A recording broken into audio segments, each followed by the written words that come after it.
This is part 2 of lesson 95. We're focusing on our past participle with our principal parts. And remember, our past participle is one of our principal parts. All right, now let's look at this first sentence. This first example. For the first time, we're also introducing quasi-coordinators. Now, quasi-coordinator, quasi means it's unequal or it's resembling something.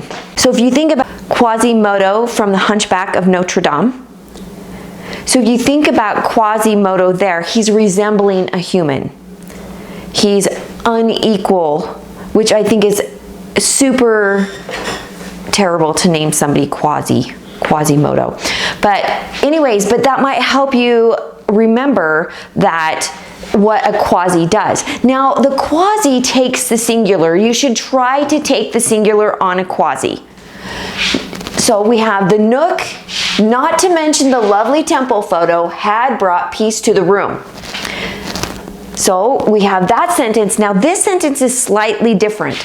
The Nook, not to mention the lovely photo, brought peace to the room. Are they the same? They sound the same. Are they the same? No. What's your verb? Had brought in the first one, and then just brought. Exactly. Had brought and brought. Both of these are principal parts. This right here is your past participle. Even though sitting it all by itself, you could say that's your past participle. But you have to have the correct auxiliary verb. And what are the auxiliary verbs that you have to use? Had, has, and have. Exactly. For you to use it as a past participle, you have to use those 3 words. Here I chose to put it in the past. But here is your simple past. It is a principal part. And you don't use an auxiliary verb here. It brought peace. This tells it it's solid, it's complete, it's in the past, but this one right here, it's in the past, but it's still there. Now let's go ahead and diagram this. What are your subjects when you look at this? Nook. Nook, and what else? Mention. What do you think your quasi-coordinator is in this sentence? Had. No, the quasi-coordinator. Temple? Had is your auxiliary verb. Not to mention. Not to mention. Oh. That is your quasi-coordinator. And see how it's kind of like a phrase right there, but it's connecting Nook and photo right here. It's connecting your subjects. So we have 2 subjects really right here in a way. But really this one's the main subject, so we're going to take it as the singular. So we're going to, we already have our verb brought out. So what would go on this first line? Not to mention. Sorry. On the dotted line, it would be not to mention. Yes, on the dotted line, you would put right here your quasi-coordinator, because that is where, like right here on the dotted line, we would put our coordinating conjunction, right? And this would say not to mention. See how it's connecting these 2 subjects right here. So Nook and the, that's supposed to say the, and then what? What are we connecting? Not to mention. No, photo. Good. And what are your adjectives? On photo. The lovely temple. So the lovely. Wouldn't lovely go on temple? And you could do either way. You could say the lovely temple or you could say lovely photo. However, that one is one that you could do either or. And I'm just going to put it on photo because I have it there. So nice job on that, Daniel. I like how you picked that up. So then we have our verb, had, brought, brought what? Do we have a direct object? Do you have a question? Okay, good. We do have a direct object, and it is peace. And then, what is to the room? Yeah, it's a prepositional phrase, but what are we going to put it on? Are we going to put it on peace or had brought? I would put it on peace. You like it on peace? What do you like it on, Paul? Yeah. I like it on peace. But you could completely put it... also brought. You can totally put it had brought to the room. You could put it on that. It sounds better on peace, in my opinion, but somebody might disagree with me on that. That is how you would diagram this particular quasi-coordinator. It's connecting these two subjects right here. But this is singular, so it's still taking the singular verb. This is what you look at right here. But even then, when you're putting something in the past, they're the same singular or plural. So this one's not tricky. It's when you're trying to do some other things, and I put some other ones together that could be very tricky. So the whole key is that if you want to use a quasi-coordinator, try to take the singular. Move towards the singular. If you want the plural, then write it differently without a quasi. Okay, now look at this one. Rather than going to dance, he has gone to swim. Now, we have rather than going to dance, he went to swim. So, what's the difference here? There's no has, and went and gone are switched. Okay, so right here, gone is our past participle. It is a principal part. So if it's the past participle, you have to use the proper auxiliary verb. I chose to use has, which is singular, in the third person right here. And right here, went is the past. The simple past is a principal part. We're not using the auxiliary verb. It's not the past participle. Could you guys see that? Went right here, so you have go. You have go.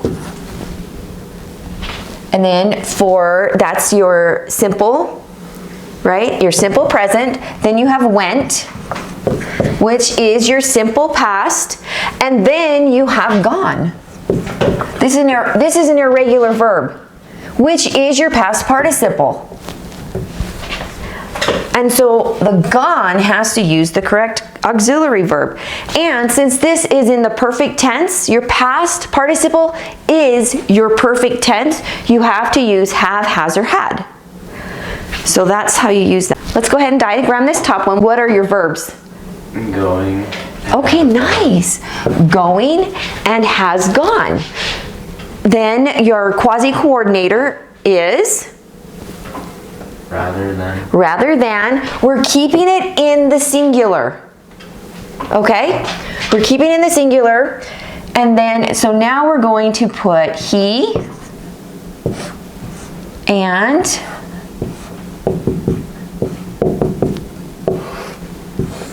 what's going to go on the first line?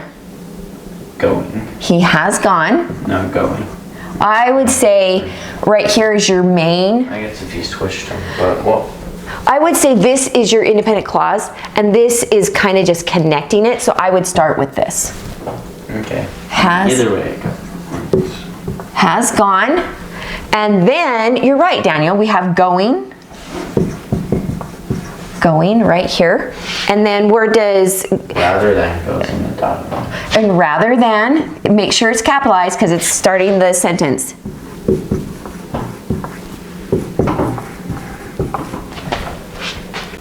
Okay, so he has gone rather than in going. Okay, so now let's go into what? Which your prepositional phrase under going? Dance. To dance. Okay, and then what does to swim come off of? Has gone. Has gone to. Okay. So, just so you guys see the difference between your past participle and both of these right here, this word right here and this word right here, they are both principal parts. This is the past participle and this is your simple past. But both of these are what? Principal parts, right? I find my own cab rather than book an excursion from the ship. First off, let's identify the quasi-coordinator. Yeah. Rather than, so it's the same one up here. That's your quasi-coordinator. It's connecting things, right? Let's go ahead and diagram this. Oh, first off, what are we putting it in for your tense? Present. Present, yeah, present. Present singular, present singular. First off, what's your verb? Find. Find, is there another verb? No. Yeah, there is. Book. So you are going, this isn't read the book. You're actually doing something, like you're booking the cruise, you're booking the excursion, you're booking something. So this right here is a verb. So this rather than is connecting this verb and this verb. That's what this quasi-coordinator is doing. They're connecting these two verbs. Here they connected a subject. Here they connected verbs. Here they are connecting verbs. But let's talk about this. I find my own cab rather than book an excursion from the ship.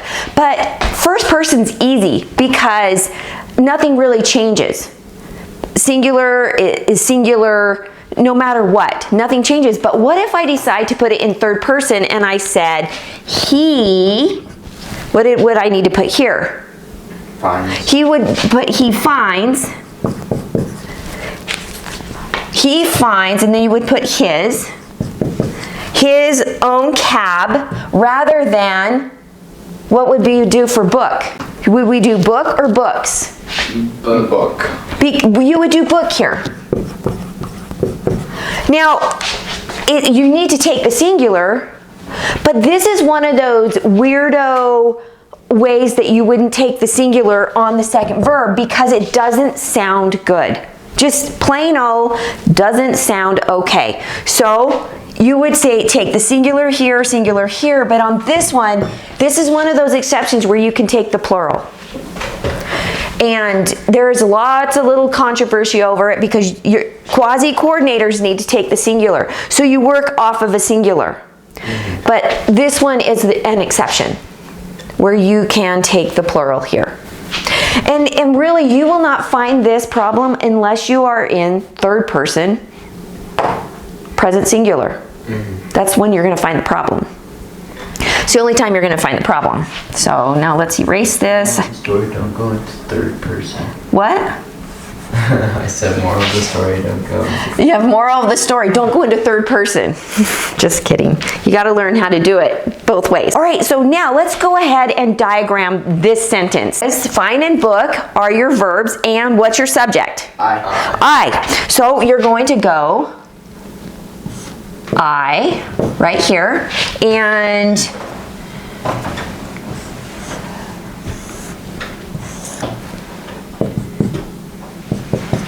see how this right here, this rather than is connecting these two verbs right here. It's a quasi-coordinator. It means it's unequal, but it's resembling a coordinating conjunction. Do you see that? So here you would put find, and then there you would put book. Book what? Find what? What is there a direct object off of find? Cab. Yeah, cab. And my, how are you going to do that? My own. It, Own and then my. My cab, own cab. I think you could go my and own. Or Daniel thinks you could do my off of own. I totally think you can do both. And then we have book what? What's being booked? Do we have a direct object off of booked? in this group? Yeah, we do. We have a direct object. We have a direct object. Then from ship, the. Now, this from the ship is a prepositional phrase acting as an adjective describing this noun, which is a direct object. So that's how you would diagram, but when you diagram, you can really truly see what is this connecting. It's connecting the verbs. Well, what is this connecting? It's connecting subjects. So now we put an excursion from the ship. If you're going to be working in the quasi area, what do you need to stay in? Plural or singular? I'm going to say it again. Quasi-coordinators, what do you need to stay in? Singular or plural? Singular. Singular. That's what you need to fight to stay in. Now, there are going to be some weirdo exceptions, and it's only really when you're sitting in third person is when you're going to have those problems. Now, quasi-coordinator. They look like a phrase. Look, rather than, not to mention, and they look like a conjunction. Junctions, you're joining with. That's what they look like. But they're called quasi-coordinators. They put things in order. Sometimes they can act like a preposition. And they should be singular. They should have compatibility with each other. Quasi-coordinators exist even if it's not our memorized list. So you can have a memorized list of quasi. So I put up right here something that I feel that would be really good for you to memorize. But there are quasis out there that you can sit in there that won't really be in a memorized list. People are so good at writing that they will make up their own quasi and put something together. And so you just need to know what they are. They won't always be in the memorized list that you're doing. Arguing towards the single verb, even though plural would be okay to use in some cases. Argue towards the singular. If you want to stress the plural, do not write it with a quasi-coordinator. If you really want the plural stressed, don't write it as a quasi. Kind of fun, don't you guys think? This is a really fun topic. Do you guys think this is a really fun topic? I think this is a fantastically fun topic. Here is a memorized list that I think you should memorize. As well as, these are quasis, let alone, rather than, together with, accompanied by, along with, as it were. You should memorize these. So when you come up to them, you're like, what is that? I don't understand what that is. Because as can be something totally different, right? But right here, it's a quasi. Look, two as's right into that. The prophet, accompanied by his security managers, is attending the devotional. Okay, so our quasi is accompanied by. So what's the singular that we're taking this off of? Do we have two subjects here? Yes. We do. What are they? One verb is attending. Actually, you only have one subject. Prophet and security managers. Well, security managers is... That's why this is confusing. So... Well, you're right. The prophet accomplished by his security managers. Security managers, I feel like, is the direct object, and then is off of the prophet. But when you put it with a quasi-coordinator, right? Quasi-coordinator. So you need to make sure that this part is your singular, and it takes the singular verb right here. Is attending, yeah. Is a quasi-coordinator like something that has a long word and then by? Can you give me the definition of a quasi-coordinator? A quasi-coordinator means unequal, resembling, and they're putting things together. So something that's not equal. Yeah, they're unequal. So look, the prophet stands above the security managers. They're not equal. We're focusing on this as the subject, even though security managers are still in the subject. You're taking it, your verb comes off of prophet. Okay. So that means this takes the singular verb. Even though this looks plural, it's not plural. You need to stay singular to singular. If you want to make it sound plural and keep the plural, look what you need to do. The prophet and his security managers are attending the devotional. You need to rewrite it without the quasi. This with the quasi takes the singular. This right here takes the plural. Do you see the difference? This does not have a quasi and this one does. With this quasi, singular verb takes the singular off of that. And this one would still be as your subject, but you're not taking, you're still taking the singular off of this. And this right here, you can't write the prophets. You can't make prophets plural. If you're going to make it plural, you need to put it down here and do it differently. Now remember, it means unequal and resembling. Yeah. Now just like remember, Quasimodo is resembling a human. What they're portraying in that movie is he is unequal until he finds that other girl, right? Until he finds her and she makes him equal, but still, he was named that because he's resembling, but he is an unequal. So if you can kind of put that together, that will help you understand what a quasi will do in your grammar. Quasi is spelt with a hyphen. It is spelt with a hyphen. So here's some other examples. Quasi-stellar object. This has everything to do with the stars. Quasi-stellar galaxies. See how they, if you're going to use the word quasi, you need to hyphenate it. Unless you're putting it in a name like Quasimodo, then you would just spell it out. But really, when you're using it for other things, you need to hyphenate the word quasi along with the other word that you're going to put it with. That's it for this portion of the lesson. We'll see you in the next one. Thanks for watching.